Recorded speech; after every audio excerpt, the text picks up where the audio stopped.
Fill in the blanks with correct verb forms. এই টপিকটা class 7 থেকে ক্লাস 12 পর্যন্ত ভীষণ ইম্পর্টেন্ট। এছাড়াও তোমরা যারা বিভিন্ন রকম চাকরির পরীক্ষার প্রিপারেশন নিচ্ছ সেই পরীক্ষার জন্য ভীষণ রকমের ইম্পর্টেন্ট। আজকে আলোচনা করছি 240। ওয়ান ডে, একদিন, আমি শূন্যস্থান ব্র্যাকেট আছে be alone in the house. দেখো সেন্টেন্সটা শুরু হয়েছে ওয়ান ডে দিয়ে। যখন কোনো সেন্টেন্সে ওয়ান ডে থাকবে সেই সেন্টেন্সটা সবসময় পাস্ট টেন্সে হবে। এখানে ব্র্যাকেট আছে বি, মানে বি ভার্ব বসবে। পাস্ট টেন্সের বি ভার্ব ওয়াজ অথবা ওয়ার। এখানে আয়ের পর সবসময় ওয়াজ বসে। ওকে, তা যখন আমি একদিন ঘরেতে একা ছিলাম, ওই ছিলামের জন্য ওয়াজ বসে গেল। শূন্যস্থান ব্র্যাকেট আছে ওয়াচ টিভি। আমি তখন টিভি দেখছিলাম। এই যে টিভি দেখার ঘটনা, এটা কন্টিনিউয়াস হচ্ছে, মানে আমি তখন দেখিতেছিলাম, মানে তখন আমি কন্টিনিউয়াস করছি, তাহলে এটা হবে was watching. Past continuous tense was watching,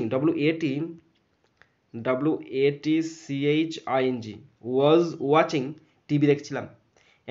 এবং শূন্যস্থান ব্র্যাকেট আছে হিয়ার মানে শোনা, এবং সেই সময় শুনেছিলাম, মানে শুনেছিলামটাও পাস্ট টেন্সে হবে, কারণ তখন এই ঘটনা, পুরো ঘটনায় তো অতীতে ঘটছে, তাহলে তখন আমি শুনেছিলাম, তাহলে হিয়ারের পাস্ট ফর্ম হচ্ছে হিয়ার্ড, HEARD, হিয়ার্ড, শুনেছিলাম। এ সাউন্ড একটা শব্দ, শূন্যস্থান ব্র্যাকেট আছে কাম ফ্রম দ্য কিচেন, যেটা শব্দটা এসেছিল কিচেন থেকে আসছিল। দেখো সাউন্ডের জাস্ট পরে যে শূন্যস্থান আছে ব্র্যাকেটে ভার্ব দেওয়া আছে কাম, তার মানে তোমাকে বুঝতে হবে সাউন্ড পর্যন্ত তো সেন্টেন্সটা শেষ হয়ে যাওয়ার কথা, কিন্তু সেন্টেন্সটাকে বাড়ানোর জন্য আবার শূন্যস্থান দিয়ে ব্র্যাকেটে ভার্ব দিচ্ছে। তার মানে এটা বুঝতে হবে যে এই যে কামটা, এটা কোনো ভার্ব ফর্ম বসবে না, এটা হচ্ছে পার্টিসিপল অ্যাডজেক্টিভ। এখানে হবে কামিং। কেন, কি করে বুঝলাম? ধরো এখানে আইটা সাবজেক্ট, ঠিক আছে, তো বোঝাচ্ছি তোমাদেরকে। দেখো আইটা সাবজেক্ট, হিয়ারটা মেন ভার্ব, এ সাউন্ডটা অবজেক্ট, তাহলে সেন্টেন্স তো কমপ্লিট, সাবজেক্ট ভার্ব অবজেক্ট আছে। তাও কেন বাড়ানো হয়েছে? সেন্টেন্সটাকে আরও মাধুর্য করার জন্য।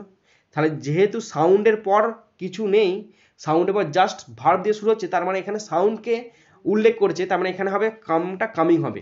যদি সাউন্ডের পরে যদি দ্যাট থাকতো তাহলে কিন্তু এখানে ভার্ব ফর্ম বসতো, মানে টেন্স অনুযায়ী ভার্ব ফর্ম বসতো।